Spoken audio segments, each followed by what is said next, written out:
Hello అండి. Welcome to our YouTube channel విద్యా భరోసా. So guys, ఈ వీడియోలో భారతీయ సమాజం నుంచి మతం అనేటువంటి అంశం మీద వీడియో చేయడం అయితే జరిగిందండి. సో ఈ వీడియోని ఎక్కడ స్కిప్ చేయకుండా పూర్తిగా చివరి వరకు చూడండి. అప్పుడే మీకు ఈ టాపిక్ మీద ఒక పూర్తి అవగాహన రావటం అనేటువంటిది జరుగుతుంది. అలాగే ఈ వీడియో నచ్చితే ప్లీజ్ ఒక చిన్న లైక్ చేయడం మాత్రం మర్చిపోకండి. మీరు లైక్ చేయడం ద్వారా మాకు కొంచెం సపోర్ట్‌గా ఉండటం అనేటువంటిది జరుగుతుంది. సో ఇక లేట్ చేయకుండా వీడియోలోకైతే వెళ్ళిపోదాం. మొదటి ప్రశ్న, బాల్య వివాహాలకు సంబంధించి సరికాని వ్యాఖ్య ఏది అనేటువంటిది ప్రశ్న అండి. సో మనం ఒకసారి ఆప్షన్స్ ఏంటో పరిశీలిద్దాం. ఆప్షన్ 1, సమాజంలో బాల్య వివాహాలు జరపటం వల్ల జనాభా అధికం కావటం అని ఇవ్వటం జరిగింది. సో ఇది సరైన వ్యాఖ్యనండి. ఎందుకంటే సమాజంలో ఎక్కడైతే బాల్య వివాహాలు జరుగుతాయో అక్కడ ఆ త్వరగా సంతానం అటువంటిది వృద్ధి చెంది వారి యొక్క సంతానం ద్వారా జనాభా అనేటువంటిది వేగంగా అధికమవటం అనేటువంటిది జరుగుతుంది. సో ఇచ్చినటువంటి వాటిలో ఆప్షన్ 1 సరైనదండి. అలాగే ఒకసారి ఆప్షన్ 2 ఏంటో చూద్దాం. ఒక్కొక్క సమూహంలో అధిక జనాభా వల్ల వ్యవసాయం బాగా అభివృద్ధి చెందింది అని ఇవ్వటం జరిగింది. సో ఇది కూడా సరైనదేనండి. ఎందుకంటే ఒక్కొక్క సమూహంలో జనాభా అనేటువంటిది అధికమవటం వల్ల వారి యొక్క జీవనోపాధిని కల్పించుకోవటం కోసమని మొత్తం కూడా వ్యవసాయం వైపు అడుగులు వేయటం అనేటువంటిది జరుగుతుందండి. అలా అడుగులు వేయటం ద్వారా వ్యవసాయం అనేటువంటిది బాగా అభివృద్ధి చెందటం అనేటువంటిది జరుగుతుంది. సో ఇచ్చినటువంటి వాటిలో 1 మరియు 2 వాక్యాలు కూడా సరైనవే కాబట్టి మనకు ఆప్షన్ 3, 1 మరియు 2 సరైనవే. తర్వాతి ప్రశ్న, వితంతు వివాహాలకు సంబంధించి సరికాని వ్యాఖ్యను గుర్తించండి అనేటువంటిది ప్రశ్న అండి. సో ఒకసారి ఆప్షన్స్ ఏంటో పరిశీలిద్దాం. ఆప్షన్ 1, స్త్రీ తిరిగి వివాహం చేసుకుంటే ఆమెను పునర్భవ అంటారు అని ఇవ్వటం జరిగిందండి. ఇక్కడ పునర్భవ అంటే ఏమీ లేదండి. ఒక జీవితం నుండి మరొక జీవితానికి మారేటువంటి ప్రక్రియను పునర్భవగా పిలవటం అనేటువంటిది జరుగుతుంది. అయితే భారత సమాజంలో ఒక స్త్రీ తిరిగి వివాహం చేసుకుంటే అంటే కారణాలు ఏవైనా కానివ్వండి, తిరిగి మరల వివాహం అనేటువంటిది చేసుకుంటే ఆ స్త్రీని పునర్భవగా గుర్తించడం అనేటువంటిది జరుగుతుందండి. అంటే ఒక జీవితం నుండి మరొక జీవితంలోకి అంటే ఒక కొత్త జీవితంలోకి అడుగు పెట్టేటువంటి స్త్రీగా ఆమెను గుర్తించడం అనేటువంటిది జరుగుతుంది. సో ఇచ్చినటువంటి వాటిలో ఆప్షన్ 1 అనేటువంటిది సరైనది. అలాగే ఆప్షన్ 2, వితంతు పునర్వివాహ చట్టం 1829 అని ఇవ్వటం జరిగిందండి. అంటే వితంతు పునర్వివాహ చట్టం అనేటువంటిది 1829లో అమలు చేయటం అనేటువంటిది జరిగింది అని దీని యొక్క అర్థం అండి. అయితే ఇది రాంగ్ అండి. ఎందుకంటే ఈ వితంతు పునర్వివాహ చట్టాన్ని 1829లో కాదు, 1856లో దీనిని ఏర్పాటు చేయడం అయితే జరిగిందండి. సో ఇచ్చినటువంటి వాటిలో 1 సరైనది మరియు 2 రాంగ్ కాబట్టి మనకు సరైన సమాధానం ఆప్షన్ 4 అనేటువంటిది సరైన సమాధానం. సో గైస్, ఈ వీడియో కనుక మీకు నచ్చితే ప్లీజ్ ఒక చిన్న లైక్ చేయడం మాత్రం మర్చిపోకండి. మీరు లైక్ చేయడం ద్వారా ఈ వీడియో ఎక్కువ మందికి రీచ్ అయ్యేటువంటి అవకాశం ఉంది. అలాగే మాకు కూడా కొంచెం సపోర్ట్‌గా ఉండటం అటువంటిది జరుగుతుందండి. సో ప్లీజ్ లైక్ చేయడం మాత్రం మర్చిపోకండి. తర్వాత ప్రశ్న, క్రింది చట్టాలలో తప్పుగా జత చేయబడిన వ్యాఖ్య ఏది లేదా చట్టం ఏది అనేటువంటిది ప్రశ్న అండి. సో మనం ఒకసారి ఆప్షన్స్ ఏంటో పరిశీలిద్దాం. ఆప్షన్ 1, సతీ సహగమన నిషేధ చట్టం. దీనిని 1829లో ఏర్పాటు చేయడం అయితే జరిగిందండి.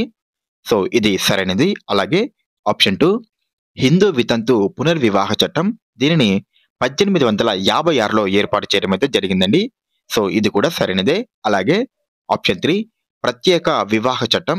దీనిని 1872లో ఏర్పాటు చేయడం అయితే జరిగిందండి. సో ఇది కూడా సరైనదే. అలాగే ఆప్షన్ 4, హిందూ వివాహ చట్టం. 1955లో దీన్ని ఏర్పాటు చేయడం అయితే జరిగిందండి. సో ఇది కూడా సరైనదే. అలాగే ఆప్షన్ 5, హిందూ వారసత్వ చట్టం. దీనిని హిందూ సక్సెషన్ యాక్ట్ అని కూడా అంటారండి. అయితే దీనిని 1956లో దీనిని ఏర్పాటు చేయడం జరిగింది. ఇది కూడా సరైనదే. చివరిగా వరకట్న నిషేధ చట్టం. 1956లో దీనిని ఏర్పాటు చేశారు అని ఇవ్వటం జరిగిందండి. సో అయితే ఇది రాంగ్ అండి. ఎందుకు అంటే దీనిని 1961 మే 1న దీనిని రూపొందించడం జరిగింది. అయితే ఇది జూలై 1, 1961 నుంచి అమల్లోకి రావటం అయితే జరిగిందండి. సో ఇచ్చినటువంటి వాటిలో సరిగా లేనిది అంటే సరిగా జత చేయబడింది ఏది అంటే option 6 is the right answer అండి. తరువాతి ప్రశ్న, ఇస్లాం మత స్థాపకుడు ఎవరు అని ఇవ్వటం అయితే జరిగిందండి. సో దీనికి ఆన్సర్ ఆప్షన్ 1, మహమ్మద్ ప్రవక్త అండి. ఇస్లాం మతాన్ని ఎవరు స్థాపించారు అంటే మహమ్మద్ ప్రవక్త దీనిని స్థాపించడం అయితే జరిగిందండి. అయితే ఈ మహమ్మద్ ప్రవక్త అనేటువంటి వారు ఇబ్రహీం ఇద్దరు కుమారులలో ప్రథమ పుత్రుడైనటువంటి ఇస్మాయిల్ తరంలో ఈయన జన్మించడం అయితే జరిగిందండి. ఈయన ఇస్లాం మతాన్ని స్థాపించాడు. అలాగే ఈయన చిట్ట చివరి ప్రవక్త కూడా. అలాగే ఈ ఇస్లాం అనేటువంటిది ఇదొక అరబిక్ పదమండి. దీని యొక్క అర్థం ఏమిటి అంటే భగవంతుని పట్ల విధేయతను కలిగి ఉండటం దీని యొక్క అర్థమండి. అయితే ఈ ఇస్లాం మతం ఎలా ఉద్భవించింది అనేటువంటి ప్రశ్నను మనం ఒకసారి తీసుకుంటే క్రీస్తు శకం 7వ శతాబ్దంలో ఆదిమ అరబ్బీ సమాజం నుండి ఇస్లాం మతం అనేటువంటిది ఆవిర్భవించడం అయితే జరిగిందండి. తర్వాత ప్రశ్న, క్రింది స్టేట్మెంట్లలో సరి అయిన వ్యాఖ్యను గుర్తించండి అని ఇవ్వటం జరిగిందండి. అయితే క్రింద కొన్ని ముస్లిం ఆచారాలకు సంబంధించి కొన్ని వివాహ నియమాలను గురించి ఇవ్వటం అనేటువంటిది జరిగింది. అందులో వాటిని సరి అయిన వ్యాఖ్యలు ఏమిటో గుర్తించండి అనేటువంటిది ప్రశ్న. సో ఒకసారి ఆప్షన్స్ ఏంటో పరిశీలిద్దాం. ముస్లిం ఆచారం ప్రకారం తండ్రి సోదరుని కుమార్తెను వివాహం చేసుకోవచ్చు. అలా చేసుకున్నటువంటి కుమార్తెను బెన్తాయ్ అంటారు అని ఇవ్వటం అనేది జరిగిందండి. సో ఇది సరైనదండి. ఎందుకంటే ముస్లిం ఆచారం ప్రకారం ఒక వ్యక్తి తన తల్లి యొక్క సోదరి కుమార్తెను గాని, అంటే చిన్నమ్మ కూతురిని గాని, లేదా తండ్రి సోదరుని కుమార్తెను గాని, అంటే చిన్నాన్న లేదా పెదనాన్న కూతురిని వివాహం చేసుకోవడం అనేటువంటిది జరుగుతుందండి. సో అలా తండ్రి సోదరుని కుమార్తెను వివాహం చేసుకుంటే ఆమెను బిన్ టాయ్ అని పిలవటం అనేటువంటిది జరుగుతుంది. సో ఆప్షన్ 1 అనేటువంటిది సరైనది. అలాగే ఆప్షన్ 2, ఖురాన్ తప్ప ఏ ఇతర గ్రంథం ద్వారానైనా తెలుపబడిన మతం పట్ల విశ్వాసం గల స్త్రీని కితాబియాగా పేర్కొంటారు అని ఇవ్వడం జరిగింది. సో ఇక్కడ క్రితాబియా అని పడిందండి. సో అది కాదు. కితాబియా అనేటువంటిది సరైన పదం. అయితే ముస్లిం పురుషుడు కితాబియాను వివాహం చేసుకోవచ్చు అనేటువంటిది ఇవ్వటం జరిగింది. సో ఇది కూడా సరైనదేనండి. ఎందుకంటే ముస్లింల ఆచారం ప్రకారం ఖురాన్ తప్ప ఏ ఇతర గ్రంథాల ద్వారానైనా తెలుపబడినటువంటి మతం పట్ల విశ్వాసం గల స్త్రీని కితాబియా అంటారు అని చెప్పడం అయితే జరిగిందండి. ఇక్కడ ఖురాన్ తప్ప ఏ ఇతర గ్రంథాల ద్వారానైనా అంటే క్రైస్తవం లేదా పార్షీ గ్రంథాలలో తెలిపినటువంటి మతాల పట్ల విశ్వాసం గల, అంటే విశ్వాసం ఉన్నటువంటి స్త్రీలను కితాబియా అంటారు అని చెప్పడం అయితే జరిగిందండి. సో అయితే ఒక పురుషుడు అటువంటి కితాబియాను వివాహం చేసుకోవచ్చు అనేటువంటిది ఈ ముస్లింలలో ఉన్నటువంటి ఒక నియమం అండి. సో అదే మనకు ఇవ్వటం అనేటువంటిది జరిగింది. సో ఇచ్చినటువంటి 2 ఆప్షన్స్‌లలో కూడా 2 కూడా సరైనవే కాబట్టి ఆప్షన్ 1 మరియు 2 అనేటువంటిది సరైన సమాధానం. తర్వాత ప్రశ్న, ఇది చాలా ముఖ్యమైనటువంటి ప్రశ్న అండి. జాగ్రత్తగా వినండి. బీనా వివాహం, బాటిల్ వివాహం, ముతా వివాహం అనే వివాహాలు ఈ క్రింది ఏ తెగలలో కనిపిస్తాయి అనేటువంటిది ప్రశ్న అండి. సో దీనికి ఆన్సర్ ఆప్షన్ 1, ముస్లింలలో ఇవి ఎక్కువగా కనిపిస్తాయండి. సో మనం ఈ వివాహాలన్నిటి గురించి బ్రీఫ్‌గా తెలుసుకుందామండి. అలాగే వీడియోని ఎక్కడ స్కిప్ చేయకుండా చివరి వరకు చూడండి. అప్పుడే మీకు కంటెంట్ ఏమిటి అనేటువంటిది మీకు ఒక అవగాహన రావటం అనేటువంటిది జరుగుతుంది. సో మనం మొదటిగా బీనా వివాహం అండి. అంటే ఇది ఒక స్త్రీకి తన భర్తను ఎంచుకునేటువంటి స్వేచ్ఛను కల్పించడం అనేటువంటిది జరుగుతుంది. అలాగే అతడిని తన ఇంట్లోకి ఆహ్వానించేటువంటి స్వేచ్ఛను కూడా ఈ వివాహం ద్వారా కల్పించడం అనేటువంటిది జరుగుతుంది. అంతేకాకుండా తిరిగి అతడిని తన ఇంటికి పంపించేటువంటి స్వేచ్ఛను కూడా ఒక స్త్రీకి కల్పించడం అనేటువంటిది ఈ వివాహం పద్ధతి ద్వారానే జరుగుతుంది. సో అంతేకాకుండా వీరిరువురికి కలిగినటువంటి సంతానాన్ని భార్య తరపు బంధువులకు చెంది వారి రక్షణలో పెరగడం అనేటువంటిది జరుగుతుంది. సో ఇదండి ఈ బీనా వివాహం యొక్క పద్ధతి. అలాగే బాటిల్ వివాహం అండి. ఈ బాటిల్ వివాహం అంటే ఏమి లేదండి. ఒక స్త్రీ తన భర్తతో కలిసి నివసించి వారికి పుట్టినటువంటి పిల్లలు భర్త తెగకు చెందిన వారైతే అటువంటి వివాహాన్ని బాటిల్ వివాహంగా పిలవటం అనేటువంటిది జరుగుతుందండి. అలాగే ముతా వివాహం. ఇప్పుడు ఇక్కడ ముతా వివాహం అంటే ఏమి లేదండి. అరబ్బీలో ముతా అనగా ఆనందం అనేటువంటి అర్థాన్ని ఇవ్వటం అయితే జరిగిందండి. అయితే పురుషుడు కితాబియా ప్రకారం ఒక క్రైస్తవ మరియు పార్షీ స్త్రీలతో ముతా వివాహ ఒప్పందాన్ని కుదుర్చుకోవటం అనేటువంటిది జరుగుతుంది. ఈ వివాహాల్లో భార్యను సింగే అని పిలవటం అనేటువంటిది కూడా జరుగుతుంది.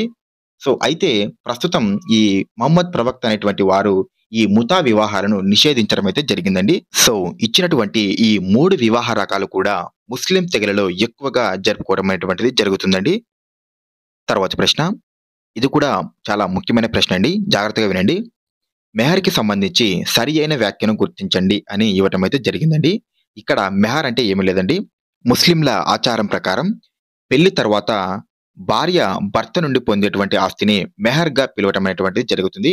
అయితే ఈ మెహర్ అనేటువంటిది ద్రవ్య రూపంలోనైనా ఉండొచ్చు, లేదా ఆస్తి రూపంలోనైనా ఉండొచ్చు. అదే విధంగా చరాస్తి రూపంలోనైనా ఉండొచ్చండి ఇది. అయితే ఈ మెహర్‌కి సంబంధించి కింద కొన్ని వ్యాఖ్యలు ఇవ్వటం అయితే జరిగిందండి. అందులో సరి అయిన వాటిని గుర్తించండి అనేటువంటిది ప్రశ్న. సో, మనం ఒకసారి ఆప్షన్స్ ఏంటో పరిశీలిద్దాం. ఆప్షన్ 1 ముఅజ్జల్ అనగా స్త్రీకి వెంటనే చెల్లించేది అని ఇవ్వటం జరిగిందండి. సో, ఇది సరైనదండి. ఎందుకంటే స్త్రీకి వెంటనే చెల్లించేటువంటి మెహర్‌ను ముఅజ్జల్ అని పిలవటం అయితే జరుగుతుందండి. అలాగే ఆప్షన్ 2 మువజ్జల్ అండి. ఈ మువజ్జల్ అంటే స్త్రీకి కొంతకాలం తర్వాత చెల్లించేటువంటి మెహర్‌ను మువజ్జల్ అంటారు అని ఇవ్వటం అయితే జరిగిందండి. సో, ఇది రాంగ్ అండి.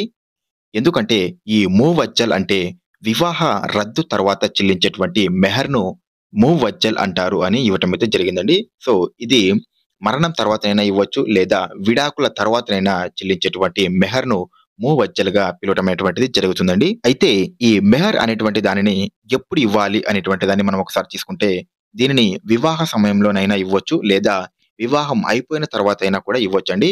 అయితే దీనిని పూర్తిగా మొత్తం ఒకేసారి ఇవ్వాలా అంటే అలా ఏమీ ఉండదండి. వివాహ సమయంలో కొంత ఇవ్వచ్చు. అలాగే వివాహం అయిపోయిన తర్వాత మరికొంత ఇవ్వటం అనేటువంటిది జరుగుతుంది. సో, ఇచ్చినటువంటి వాటిలో ఆప్షన్ 1 సరైనది. అలాగే ఆప్షన్ 2 రాంగ్‌గా ఇవ్వటం అనేటువంటిది జరిగిందండి. సో, ఆప్షన్ 2 అనేటువంటిది సరైన సమాధానం అండి. తర్వాత ప్రశ్న. ప్రపంచంలో అతి పెద్ద మతం ఏది అని ఇవ్వటం అయితే జరిగిందండి. సో, దీనికి సమాధానం మీకు తెలిసినట్టయితే కింద కామెంట్ సెక్షన్‌లో మీ యొక్క సమాధానాన్ని తెలపగలరు. అలాగే మన ఛానెల్‌ని ఇంకా ఎవరైతే సబ్స్క్రైబ్ చేసుకోలేదో వారు వెంటనే సబ్స్క్రైబ్ చేసుకోండి. అలాగే ఈ వీడియోని లైక్ చేయడం మాత్రం మర్చిపోకండి. సో, ఇలాంటి మరెన్నో ముఖ్యమైన వీడియోస్‌ని మీకు అందివ్వడానికి మాకు కొంచెం సపోర్టివ్‌గా ఉండటం అయితే జరుగుతుందండి. మీరు లైక్ చేయడం ద్వారా. తర్వాత ప్రశ్న. క్రైస్తవంలో ప్రధానమైన శాఖలు ఏవి అని ఇవ్వటం అయితే జరిగిందండి. సో, దీనికి సమాధానం ఆప్షన్ 1 కాథలిక్కులు మరియు ప్రొటెస్టెంట్స్ అండి. సో, ఇక్కడ క్రైస్తవ మతంలో ఉన్నటువంటి ప్రధానమైన శాఖల గురించి తెలుసుకునే దానికంటే ముందు కూడా మనం ఒకసారి క్రైస్తవ మతం యొక్క వ్యాప్తి గురించి అయితే తెలుసుకుందామండి. ప్రసిద్ధ రోమన్ చక్రవర్తి అయినటువంటి కాన్స్టాంటైన్ క్రైస్తవ మతంను అధికార మతంగా ప్రకటించడం వల్ల అది 4వ శతాబ్దం నాటికి బలపడి వ్యాప్తి చెందడం అయితే జరిగిందండి. అలా పవిత్ర రోమన్ సామ్రాజ్యం పేరిట యూరప్‌లో క్రీస్తు శకం 800 నాడు ఒక పెద్ద సామ్రాజ్యం అయితే అవతరించడం అయితే జరిగిందండి. వీరిలో ప్రధానంగా కాథలిక్కులు, ప్రొటెస్టెంట్లు బహుళ ఆదరణ పొందిన క్రైస్తవ మత విభాగాలుగా ఏర్పడటం అయితే జరిగింది. అంతేకాకుండా వీటితో పాటు ఆంగ్లికన్సు, మెథడిస్టులు, రోమన్ కాథలిక్కులు కూడా ఉన్నారు. అయితే వీరందరికన్నా కాథలిక్కుల జనాభా ఎక్కువగా ఉండటంతో వీరికి బహుళ ఆదరణ లభించడం అయితే జరిగిందండి. అలాగే కాథలిక్కులు వీరు బైబిల్‌లో తెలిపిన పవిత్ర ఆచారాలను పాటిస్తూ, ప్రేమను, కరుణను ప్రబోధిస్తూ, మోక్షం పొందటానికి క్రీస్తు మార్గాన్ని విశ్వసించే జనసముదాయంగా ఈ కాథలిక్కులను పిలవడం అనేటువంటిది జరుగుతుందండి. ఇకపోతే ప్రొటెస్టెంట్లు వీరు కాథలిక్ చర్చ్ అనుసరిస్తున్న సాంప్రదాయాలకు వ్యతిరేకంగా ఏర్పడినటువంటి ఒక మత శాఖ అండి ఇది. ఇది 16వ శతాబ్దంలో మార్టిన్ లూథర్ నాయకత్వంలో కాథలిక్ వ్యవస్థను ధిక్కరించిన ప్రజా నిరసనయే ఈ ప్రొటెస్టెంట్ ఉద్యమంగా పేరుగాంచింది. అయితే ప్రొటెస్టెంట్ మతం ప్రజలను కష్టపడి పనిచేస్తూ నిరాడంబర జీవితంను గడపాలని, స్వార్థమును వదిలి నైతిక జీవనం కొనసాగించాలని ఈ ప్రొటెస్టెంట్ మతం బోధించడం అయితే జరిగిందండి. ఇలా క్రైస్తవ మతంలో ప్రధానమైనటువంటి శాఖలుగా కాథలిక్‌లు, ప్రొటెస్టెంట్లు అభివృద్ధి చెందడం అయితే జరిగిందండి. తరువాతి ప్రశ్న. కాథలిక్కులకు వ్యతిరేకంగా ఆవిర్భవించిన 16వ శతాబ్దంలో నూతన క్రైస్తవ మతం ఏది అనేటువంటిది ప్రశ్న అండి. సో, దీనికి ఆన్సర్ ఆప్షన్ 4 ప్రొటెస్టెంట్స్ అండి. ఈ ప్రొటెస్టెంట్ మతం ఆవిర్భవించడానికి అంటే కాథలిక్కులకు వ్యతిరేకంగా ఒక నూతన మతం ఆవిర్భవించడానికి ఒక కారణం అయితే ఉందండి. అది ఏమిటి అంటే కొందరు పోపులు అంటే క్రైస్తవ మతం యొక్క పెద్దలు పాప పరిహారం కొరకు చర్చికి కొంత ధనంను చెల్లించినట్లయితే పవిత్రతను పొందుతారు అనేటువంటి ఒక బోధనను వారు బోధించడం జరిగింది. సో, అందుకుగాను ఇండల్జెన్స్‌లు అనేటువంటి ఒక పరిహార పత్రాలను అమ్మటం ద్వారా కొంత సంపదను ఆర్జించి చర్చి అధికారులు సుఖజీవనానికి అలవాటు పడి ప్రజల ప్రజల నుంచి బాగా వ్యతిరేకతను వారు మూటగట్టుకోవడం జరిగింది. సో, దానితో వారు ప్రజలు విసిగిపోయి ఈ ప్రొటెస్టెంట్లు అనేటువంటి ఒక నూతన మతాన్ని ఆవిర్భవించడం జరిగిందండి. సో, ఒక నూతన మతం ఏర్పడటానికి కారణం ఏమిటంటే ఇదేనండి అది. తరువాతి ప్రశ్న. ఈ క్రింది మతాలలో స్త్రీకి ఉన్నత స్థానం కల్పించబడిన మతం ఏది అనేటువంటిది ప్రశ్న అండి. సో, దీనికి సమాధానం ఆప్షన్ 1 క్రైస్తవ మతం అండి. ఈ క్రైస్తవ మతం అనేటువంటిది సమాజంలో ఒక స్త్రీకి చాలా ఉన్నతమైనటువంటి హోదాను కల్పించడం జరిగింది. తర్వాతి ప్రశ్న పారశీల లేదా పార్షీల మత పవిత్ర గ్రంథం ఏది అనేటువంటిది ప్రశ్న అండి. సో దీనికి ఆన్సర్ ఆప్షన్ 1 జెండ్ అవెస్తా అండి. వీరు పర్షియాలోని పార్స్ ప్రాంతంకు చెందిన వారు కావటం వల్ల వీరిని పార్షీలు అని పిలవటం అనేటువంటిది జరుగుతుందండి. పార్షీల యొక్క ఆది దేవత అంటే సుప్రీం గాడ్ వచ్చేసి అహురా మజ్దా అండి. అలాగే వీరి మత ప్రవక్త లేదా గురువుగా జరాతృష్ట ఉండటం అనేటువంటిది జరిగింది. సో ఇతను ప్రవచించినటువంటి శ్లోకాలను రోజుకు 5 సార్లు ఇంట్లో లేదా అగ్ని ముందు ప్రార్థన చేయటం అనేటువంటిది జరుగుతుంది.